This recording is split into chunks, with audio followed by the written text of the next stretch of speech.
Oh, I'm sure it was. Grey's Anatomy is my favorite. Derek was in there. He's hot. Who was in there? Derek.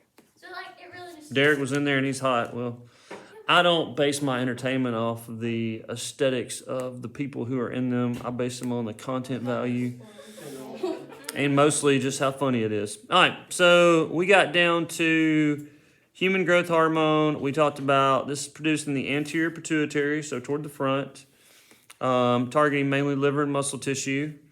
In muscles, it helps it to grow, and in the liver, it produces this growth factor, which helps in the growth of cartilage and tendons and fibers that help to support the muscle system. We talked about yesterday that if you have lots of muscles that grow and you don't have the cartilage and tendon and ligaments to support them, then your muscles will overpower them and snap them like little whatever. So be careful. So, and then the next thing here, so basically HGH has to do with body growth. Now, the other part that's in here, erythropoietin, I don't think that's in your book on page 999, but just real quick, talk about it. We're going to refer to it as EPO because I can't hardly say that word. This comes from the kidneys, and the target tissue is the bone marrow. Now, what do you guys know that happens in the bone marrow? Red blood cells. Okay, blood cells are formed in the bone marrow. Good, all types of blood cells. In this case, we're looking specifically at red blood cell stimulation. The scientific word for red blood cells is called erythrocytes, and that erythro part is red. So anyway, this is talking about the stimulation of red blood cell production due to why do you need more blood cells? When would your body say, hey, we need some more blood cells? Well, under what conditions? You have low blood pressure? You're close. Low. Blood volume. Well, I mean, maybe. What else? When is it going to start producing more? When you have low blood. Sugar. What does blood carry or do? Oxygen. So when you have low blood oxygen, it's like, hey, well, there's maybe not enough. We'll make some more. So, blood cells last about 4 months. In women, on average, it's about 110 days, and then in guys, it's about 120 days. Girls typically don't last. Theirs don't last as long just because of the menstrual cycle. But anyway, so let's say that Katie, you go up to and you want to start training for some type of Olympic event, and you want a physiological edge on all your comrades. It's not a Russian reference, by the way, but anyway. And so you're like, I'm going to go train in Colorado in the U.S. training facility, Olympic training facility, and so where it's really high in altitude, what would be the benefit of you training there? Higher altitude has less oxygen. Less oxygen is going to cause your body to produce more red blood cells. So you're going to have a higher red blood cell concentration, and then when you go off to do whatever in your event, hopefully you would have a higher blood cell count and have an advantage. Now, I will say this. Usually that doesn't work for most. I think there is an Olympic facility out there somewhere. But typically what happens, unless you're like going from there to wherever you're performing and you're gonna compete fairly quickly, that might help you out. But if it's gonna be like a week or 10 days or a couple weeks or whatever, your blood cell count's gonna equalize back out. It's gonna go back to whatever it normally is. So I don't know that it's gonna be significantly different. Anyway, so I don't know if y'all remember Lance Armstrong. Maybe I talked about this. He won the Tour de France, I want to say 7 times. And so him and his buddies were, he was a very good athlete, but he had also figured out ways to work around some of the testing and other issues that they did. And one thing that he did was they would take blood. They would carry it over with them, and at night when they got done with these when they were like in between stages of the Tour de France, they had these hotel rooms and they'd have blood bags just taped up to the wall all over the place I watched an interview. They had like one of the doctors or somebody that was there. And so they would give them blood transfusions because, they're going like up and down the hills and the mountains and Alps and stuff. And so basically they would give them extra blood. And so that extra blood helped them carry more oxygen, and it provided, an unfair advantage for them in doing so. I'm sure along with some other prohibited drugs and whatnot, to give them whatever kind of advantage they could get. Let's see. Anything to win. All right, so HGH, primarily body growth, and EPO is oxygen levels in blood.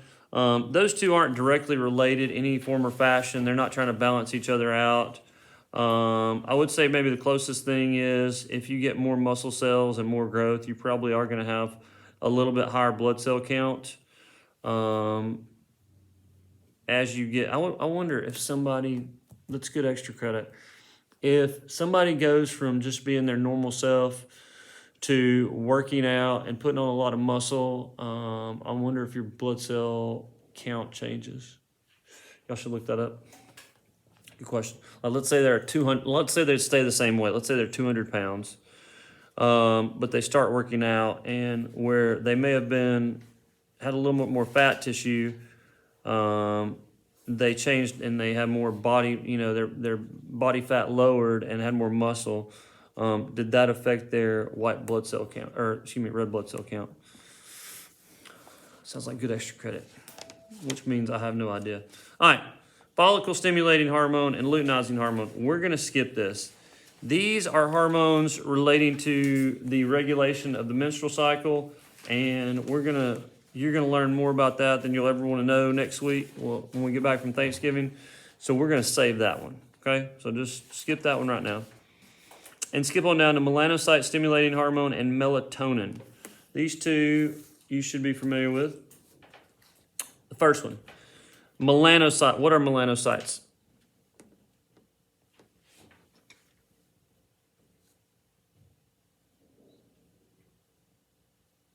Okay, well, what do you think they are based on that name? Melanin cells.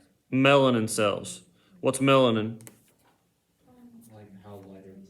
Pigments in your skin. Pigments in your skin. Good. So these are cells in your skin that produce pigment, that give us our color. And unless you're albino, then you've got melanocytes. There's some slightly different color pigments that melanocytes make. But for the most part, they're making just darker pigment to aid in what? Why are they producing pigment in your skin?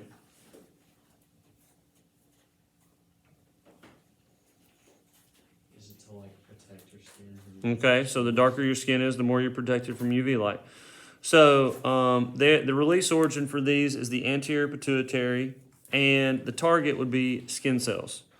So in the summertime, when you're outside and you're walking around in the sun, what does your body do? You go to the beach, whatever. What happens to your body? Sunburn. Okay, you can get sunburn. What can result though being out in the sun? Skin cancer. Skin what? Skin cancer. Oh, they said skin cancer. Well, what would we call cancer of the melanocytes? Melanoma. So we talked a little bit about melanoma. I think we watched that farmer with the cut out his own skin cancer. Yeah, that was probably a melanoma. I think they actually talked about those melanocytes growing in his brain after they spread. So in the summer, it can happen anytime. When you're out in the sun a lot, you're exposed. Your body has a tanning response. Okay, why does your body tan in the summer? Obviously, most people are darker in the summertime than in the winter. The darker your skin, the more protected you are. Okay, so it's not beneficial. There's a certain kind of base level, I guess, your body, people evolved in different areas, whether it's Northern Europe and your lighter color skin, or around the equator and your darker color skin. So there's kind of a base amount of melanin that's produced. And then when you're exposed to like excess sun throughout the year, like when it's sunny in the summertime, your body's able to produce more melanin, and your skin gets darker, and it aids in protection against the sun's UV rays. Isn't So- it something along the lines of the reason that people in Northern Europe are so like pale? Because they're in a colder environment and they have to absorb as much UV rays as they possibly can to stay warmer? I don't know that having lighter color skin is going to warm you up more, to be honest. Typically, we think of things that are darker as absorbing more heat. One benefit of having lighter color skin, one, if you don't need to produce something like a lot of melanin, then why produce it? Because that's requiring a lot of energy. Two, your body needs to make what? What does your body make with your skin? Makes its own Sweat.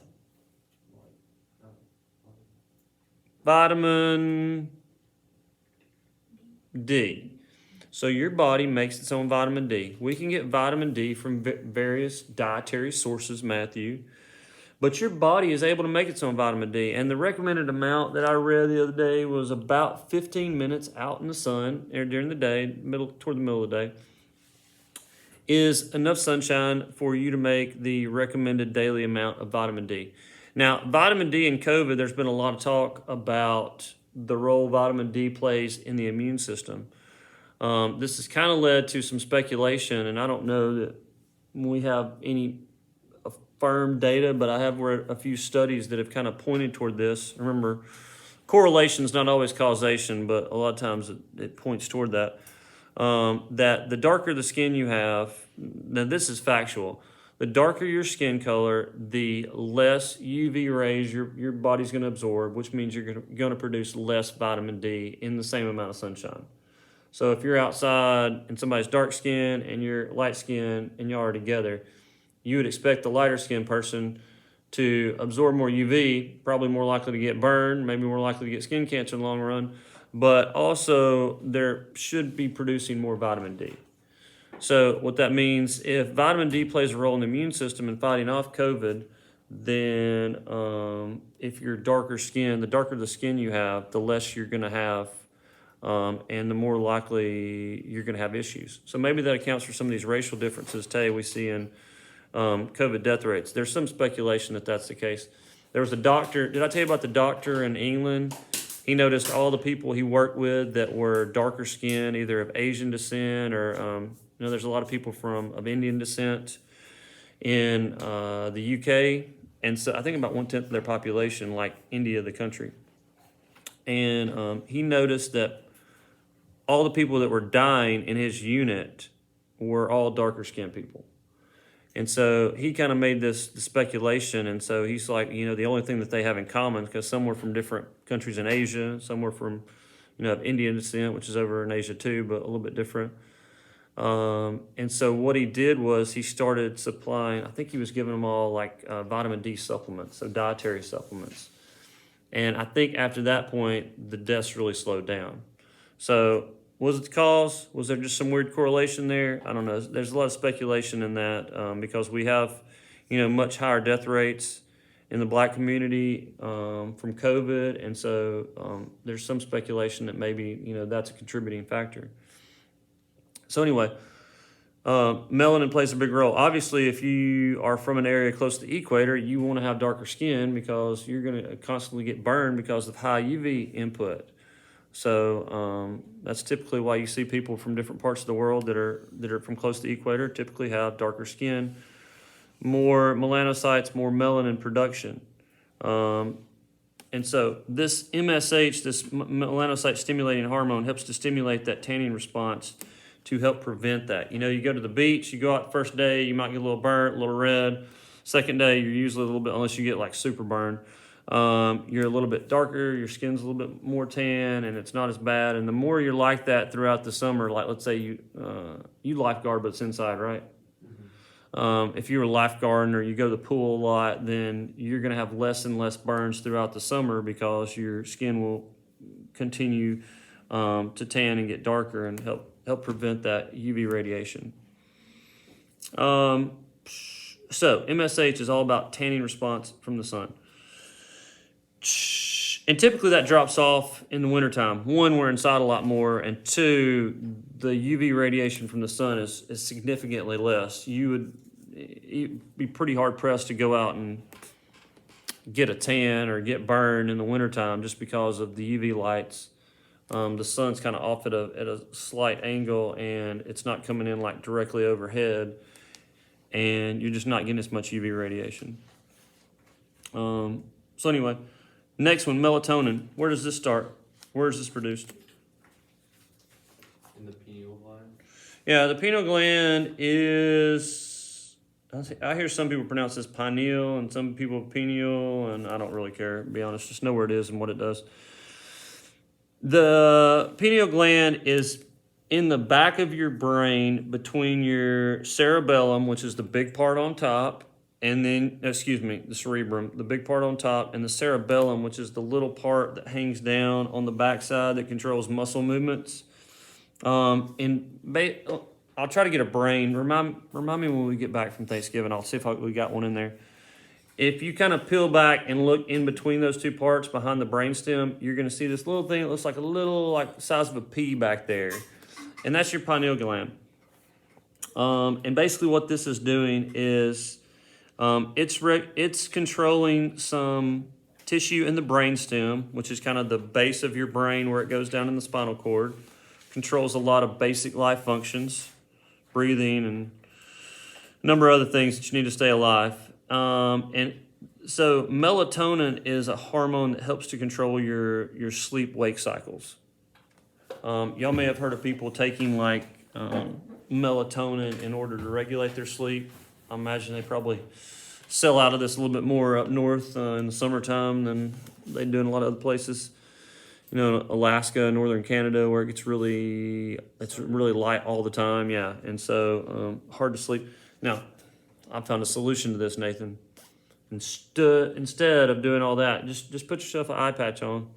Or now that you have these masks, you can just put these over your eyes. Just go to sleep. Anybody else wear an eye patch at night? I wear one every night, and it helps me sleep better. So, Wait, just like a pirate patch? no, I mean it's like they make these eye patches that are kind of like this that they go over your eyes, and it basically blacks everything out at night. I didn't know that was what they were called. When I thought eye patches, thought like. Well, my wife calls them eye patchy, but whatever.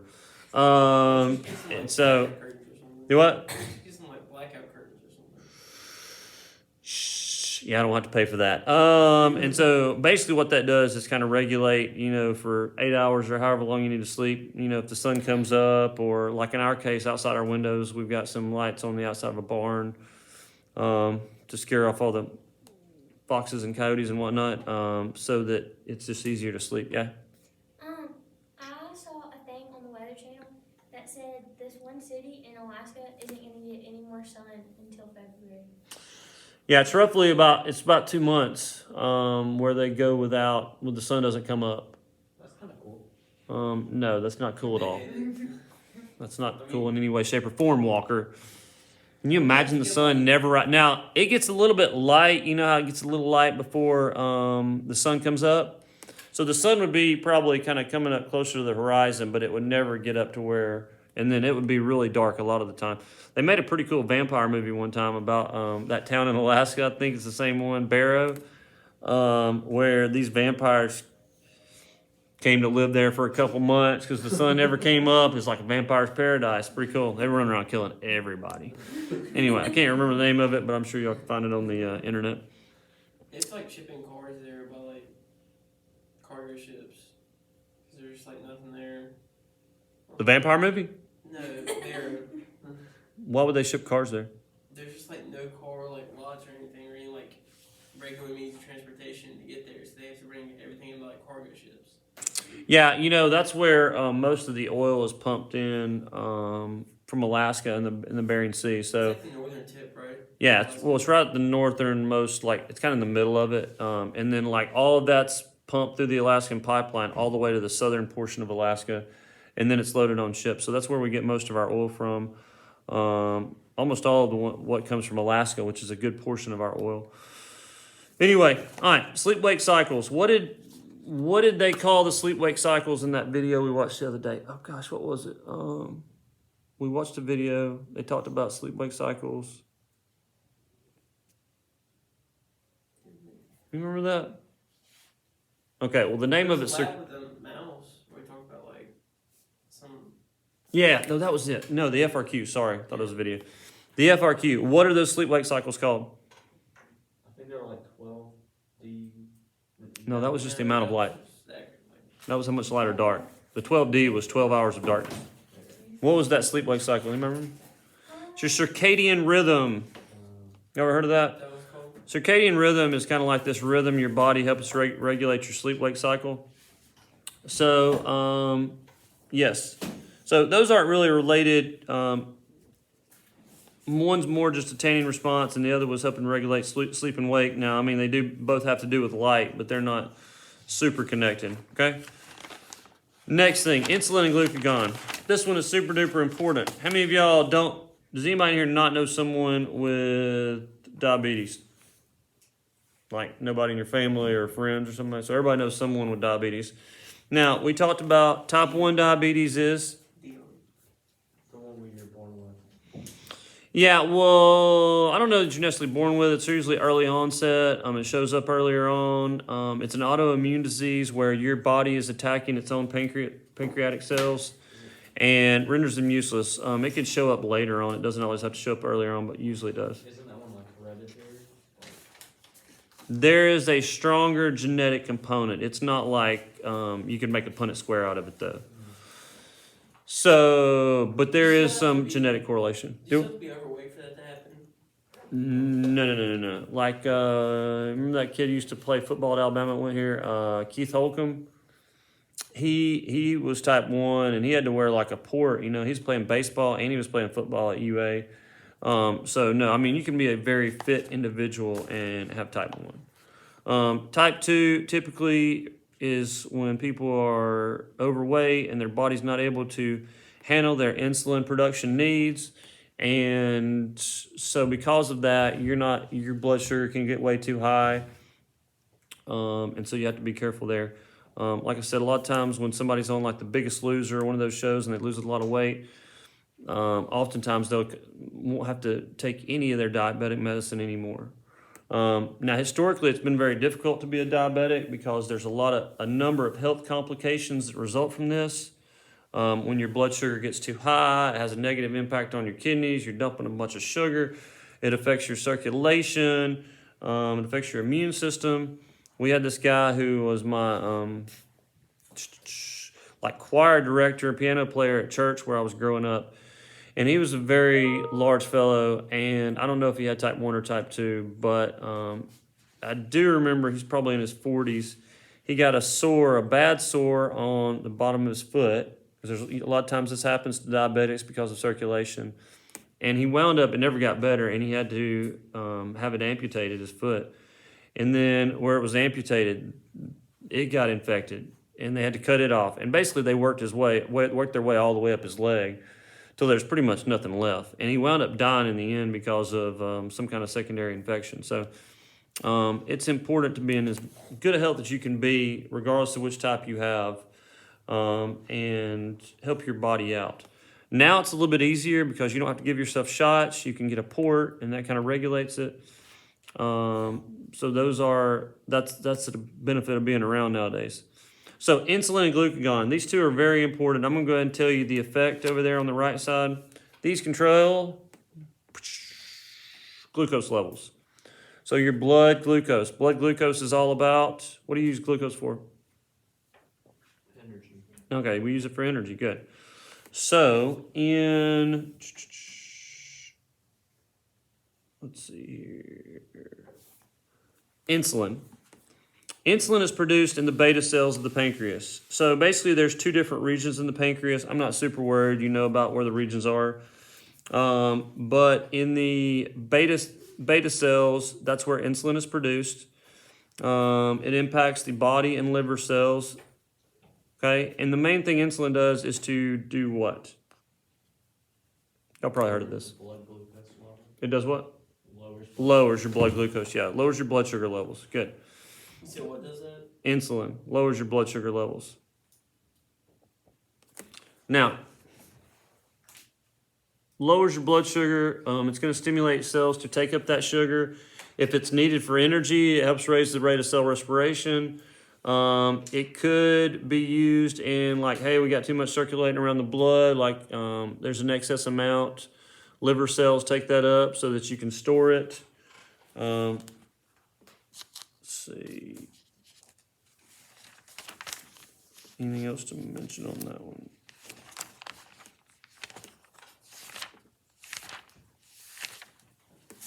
All right, and then, so blood sugar gets too high, normally your body would secrete insulin, and that would lower your blood sugar levels.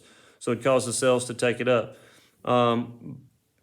But someone who's a diabetic, that doesn't happen, and their blood sugar can go from like 100. I don't know what the like milligrams per liter or whatever it is, but it can go from like 100, which is like a normal blood sugar level, 80 to 100, somewhere in there, to like my mother-in-law's got up to 500 one night, and she went like into a diabetic, like crazy, I don't know what you would call it. Like she was out of her mind. She didn't know what was going on.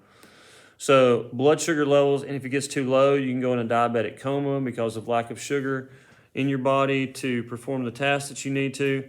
So it's really important to regulate those blood sugar levels. All right, and then the next thing is glucagon. Glucagon is produced in the alpha cells, so in a different place in your body, and it is used to do what? It affects the liver and body cells also. Raises blood sugar. So, for example, in your liver, that's where you store a lot of what? Sugar in the form of glycogen. Good. And so, if you need more blood circulating around in your blood and out and about, it'll break that down, sends it out, and then your cells can take it up as needed. Okay? Really, those two are working together in what type of fashion? Antagonistic. Yes, very antagonistic.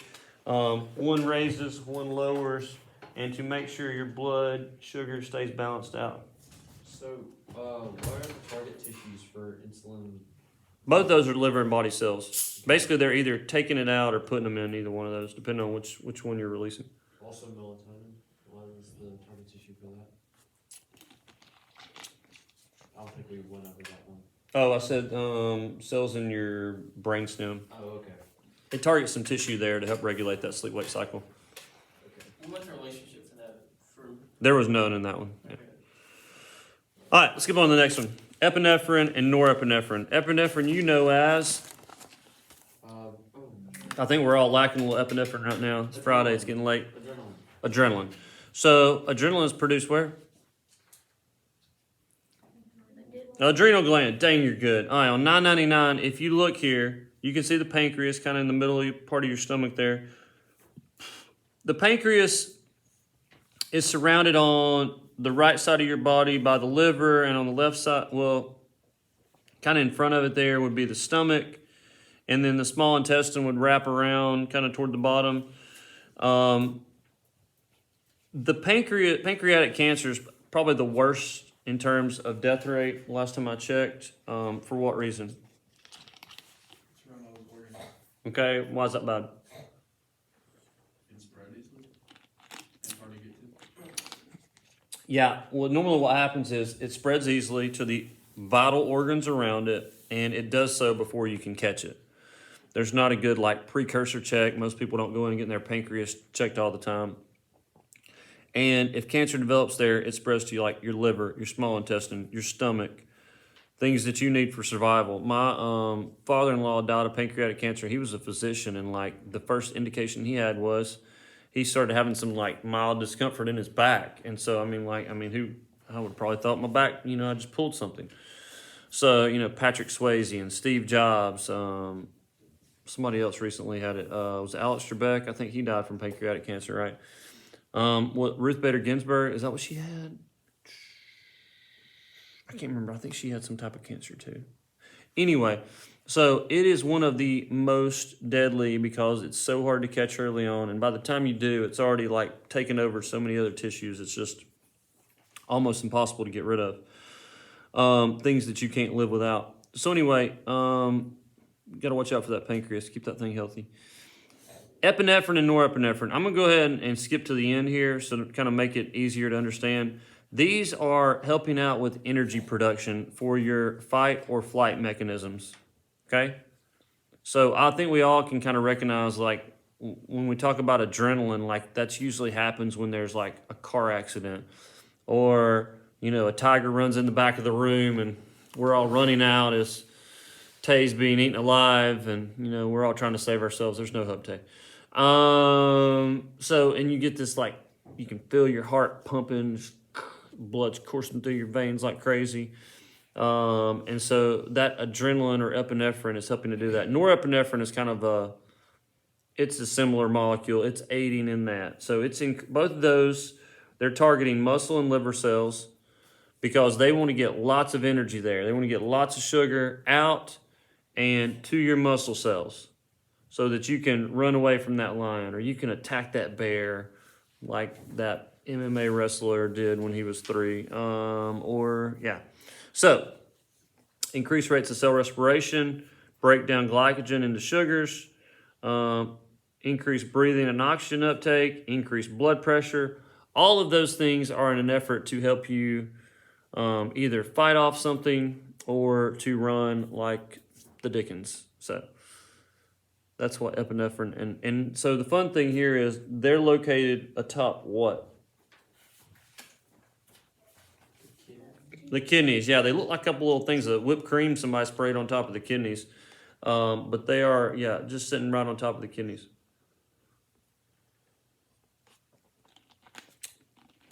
I don't know why they're there, but I suspect, you know, the kidneys have a lot of blood flow to them because, you know, all your body's blood is going through there, getting cleaned.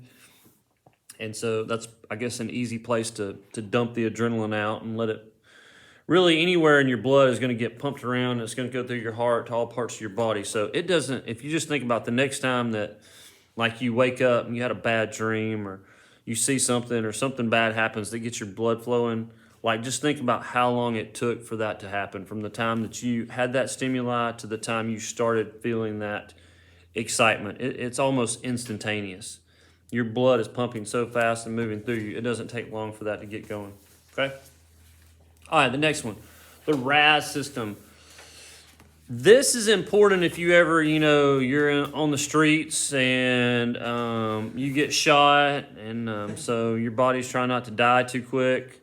Katie, you know, if you drop out and live a life of crime and selling whatever drugs or guns on the side, let's hope that doesn't happen. But just in case, I'm going to let you know what's going to happen to you here. So if you get shot because of a deal going bad,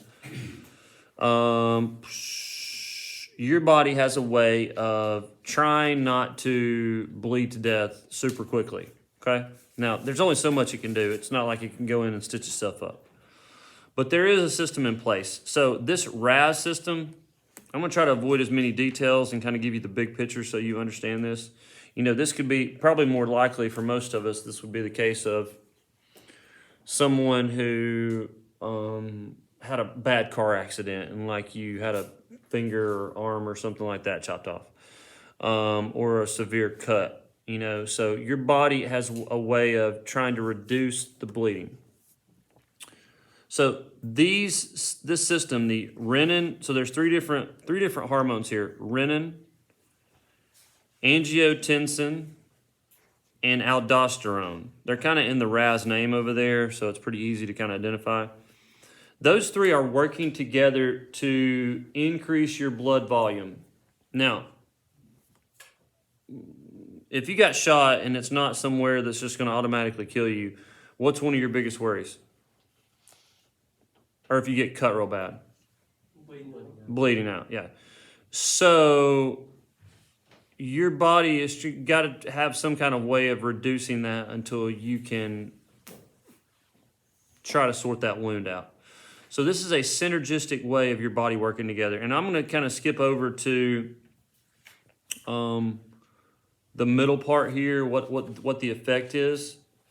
Because I said, really, this is kind of big picture. I wouldn't get too caught up in the details here. Renin activates angiotensin. So it's actually activating this enzyme and getting the production of this angiotensin going, okay, in the blood. Now, Angiotensin, the main thing it does here, it does a couple things. It activates aldosterone, which is the other hormone. But angiotensin also constricts arterial blood flow.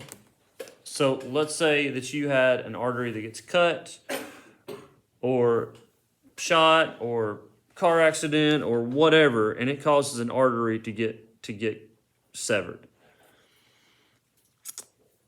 Arteries are where blood is flowing. What are arteries? Do I know?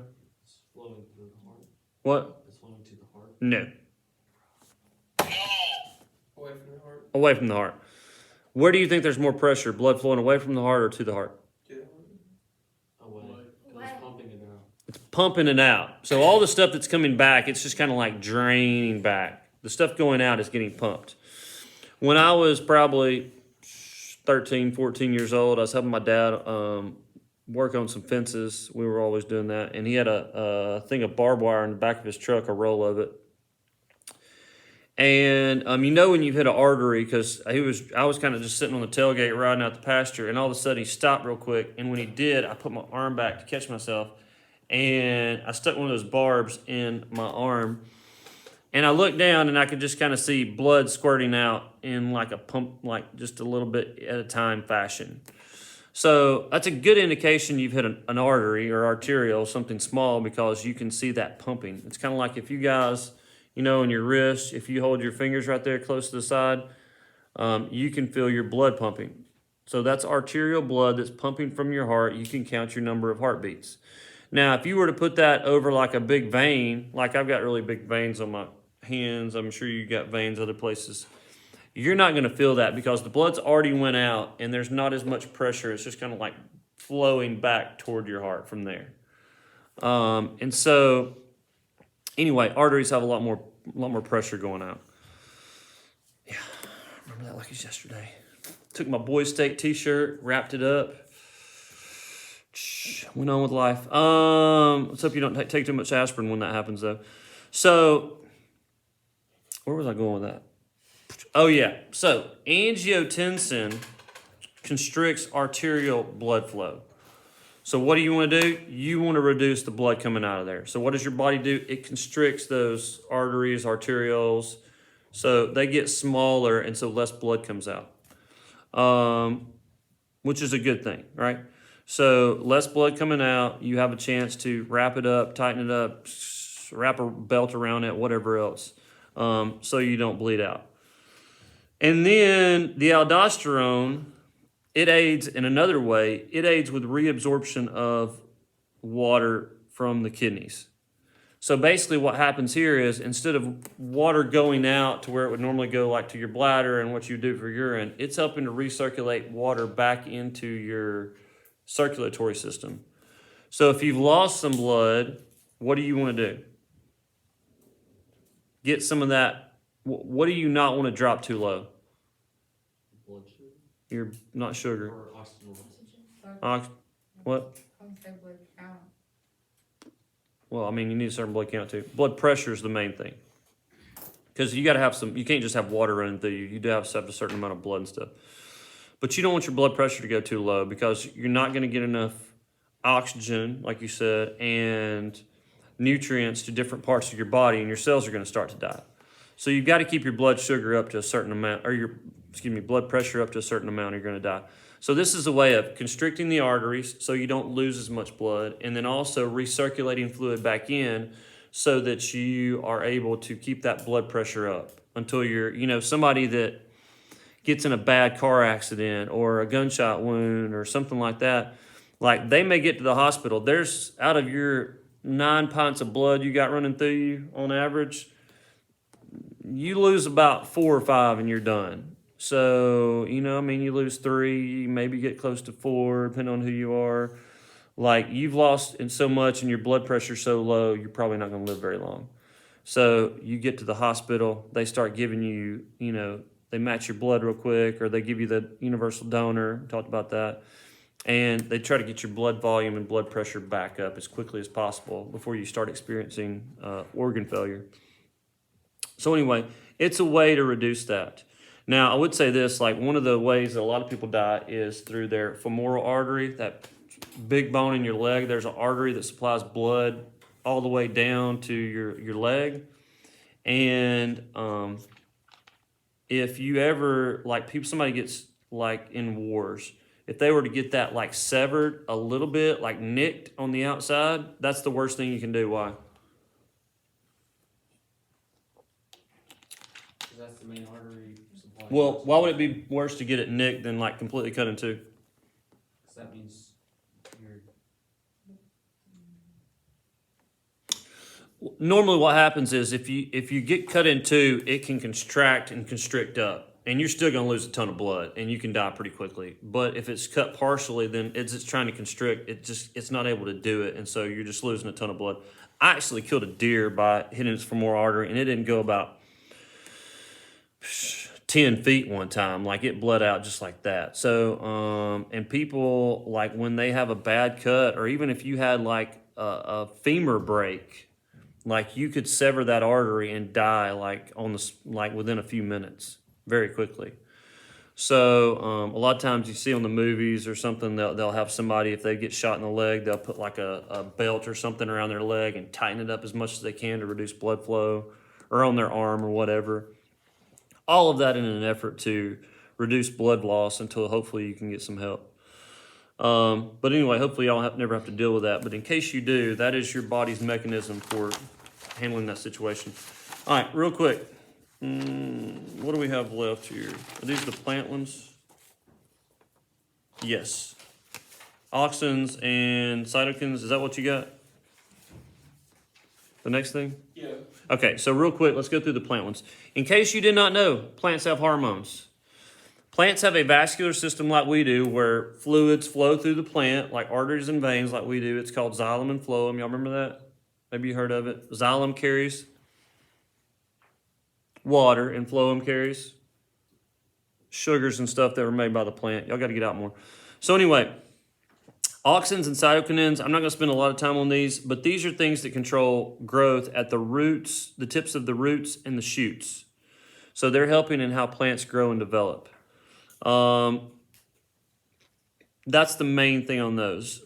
I don't know that you're going to see a lot of questions on those, but if you do, auxins come up quite a bit. We actually need to go back and there's a Darwinian experiment on this that we need to look at, but remind me to come back to that next week. Let's skip on down and look at gibberellins and ethylene here while we got a second. Gibberellins, primarily, their purpose is in fruit development.